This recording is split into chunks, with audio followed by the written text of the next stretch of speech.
হিজরি সালের ১২তম মাস হল জিলহজ। মহান আল্লাহ এই মাসের প্রথম ১০ দিনকে বিশেষভাবে সম্মানিত করেছেন। এ সময়ে আল্লাহর ঘর পবিত্র কাবা প্রান্তরে সারা বিশ্বের মুসলিমরা এসে জড়ো হয়। কোরআন ও হাদিসে এ মাসের বিশেষ মর্যাদার কথা বর্ণিত হয়েছে। পবিত্র এ মাসে যে কোনো ভালো আমলের বিশেষ সওয়াব রয়েছে। কোরআনে সূরা ফজরে জিলহজ মাসের প্রথম ১০ দিনের শপথ করা হয়েছে। অন্যত্র ইরশাদ হয়েছে, যেন তারা কল্যাণকর স্থানগুলো পরিদর্শন করে এবং নির্দিষ্ট দিনগুলোতে তিনি রিজিক হিসেবে তাদের যে চতুষ্পদ জন্তু দিয়েছেন তাতে যেন আল্লাহর নাম স্মরণ করে, অতঃপর তোমরা তা থেকে আহার করো এবং দুস্থ ও অভাবগ্রস্তদের আহার করাও। সূরা হজ। বিভিন্ন হাদিসে জিলহজ মাসের প্রথম ১০ দিনের গুরুত্বপূর্ণ আমলের কথা এসেছে। নিম্নে তা তুলে ধরা হল। ১. চুল ও নখ না কাটা। জিলহজ মাসের চাঁদ দেখার পর থেকে কোরবানি দেওয়া পর্যন্ত হাত ও পায়ের নখ, মাথার চুল কাটা বা মুন্ডানো, মোচ ছোট করা বা কাটা, নাভি ও বগলের নিচের অযাচিত পশম না কাটা উত্তম। জিলহজ মাস শুরুর আগেই এসব বিষয়ে প্রস্তুতি নেওয়া উচিত।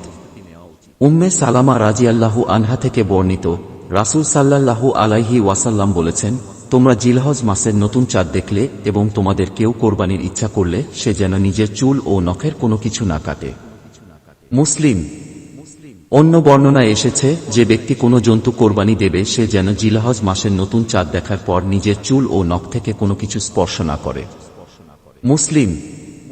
কোরবানি দেওয়ার সামর্থ্য নেই এমন ব্যক্তি যদি আল্লাহর সন্তুষ্টির জন্য এ আমল করে তিনিও কোরবানি দেওয়ার পূর্ণ সওয়াব পাবেন। আব্দুল্লাহ ইবনে আমর ইবনুল আস রাদিয়াল্লাহু আনহু থেকে বর্ণিত, রাসূলুল্লাহ সাল্লাল্লাহু আলাইহি ওয়াসাল্লাম বলেন, আল্লাহ এই উম্মতের জন্য কোরবানির দিনকে ঈদ হিসেবে নির্ধারণ করেছেন। এক ব্যক্তি জিজ্ঞাসা করল, হে আল্লাহর রাসূল, আমি যদি দুগ্ধবতী ছাগল ছাড়া অন্য কোনো পশু না পাই তাহলে কি কোরবানি করব? তিনি বললেন, না, বরং তুমি ঈদের দিন কোরবানির পর তোমার চুল ও নখ কাটবে, গোঁফ ছোট করবে, নাভির নিচের লোম কাটবে। এটাই আল্লাহর কাছে তোমার পরিপূর্ণ কোরবানি। আবু দাউদ। ২.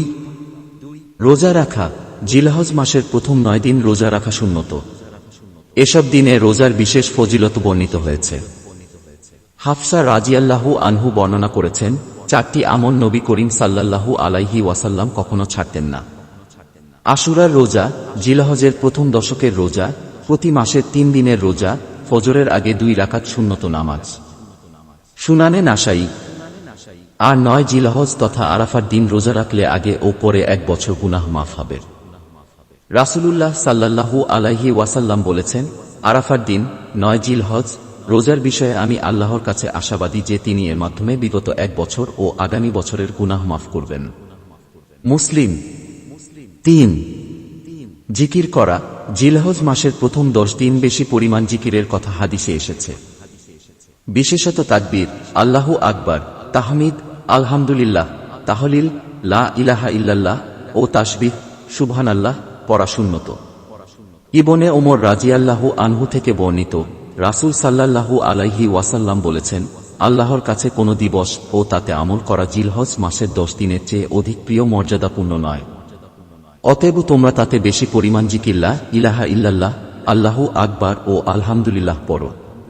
মুসনাদে আহমদ। ৪. তাকবীর পাঠ। জিলহজ মাসের প্রথম দিন থেকে ১৩ তারিখ পর্যন্ত তাকবীর পাঠ করা একটি সাধারণ আমল।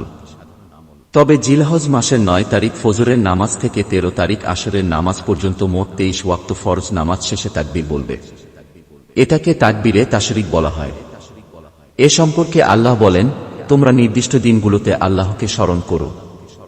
সূরা বাকারা।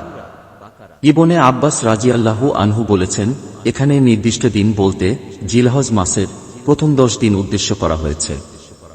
ইবনে ওমর রাদিয়াল্লাহু আনহু ও আবু হুরায়রা রাদিয়াল্লাহু আনহু এই ১০ দিন তাকবীর বলতে বলতে বাজারের দিকে যেতেন এবং তাদের তাকবীরের সঙ্গে অন্যরাও তাকবীর বলত।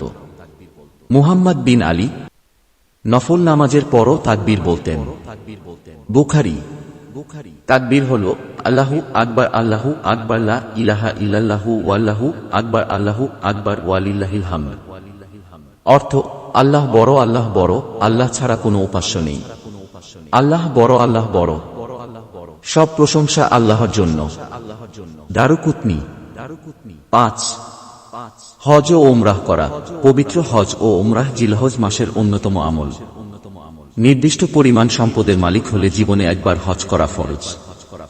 আবু হুরায়রা রাদিয়াল্লাহু আনহু থেকে বর্ণিত, রাসূল সাল্লাল্লাহু আলাইহি ওয়াসাল্লাম বলেছেন, যে আল্লাহর জন্য হজ করে এবং তাতে অশালীনতা ও গুনাহ থেকে বিরত থাকে, সে হজ থেকে নবজাতক শিশুর মতো নিষ্পাপ হয়ে ফিরে আসে। বুখারী।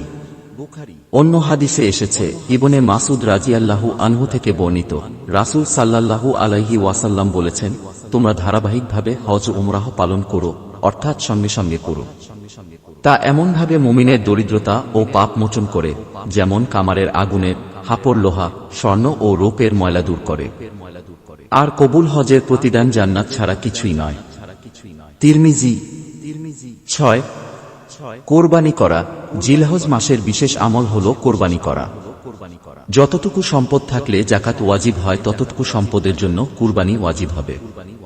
জিলহজ মাসের 10ম দিন থেকে 13 তারিখ পর্যন্ত কোরবানি করা যাবে। এই সময় হাজিরা মিনা ও আশপাশের প্রাঙ্গণে কোরবানি করেন। আল্লাহ বলেন, তুমি তোমার রবের জন্য নামাজ পড়ো এবং কোরবানি করো। সূরা কাউসার। রাসূলুল্লাহ সাল্লাল্লাহু আলাইহি ওয়াসাল্লাম বলেন, যে ব্যক্তি সামর্থ্য থাকা সত্ত্বেও কোরবানি করল না, সে যেন আমাদের ঈদগাহের কাছেও না আসে। বুখারী। আল্লাহ তাআলা আমাদের সবাইকে ওই দিনগুলোতে বেশি বেশি আমল করার তৌফিক দান করুন।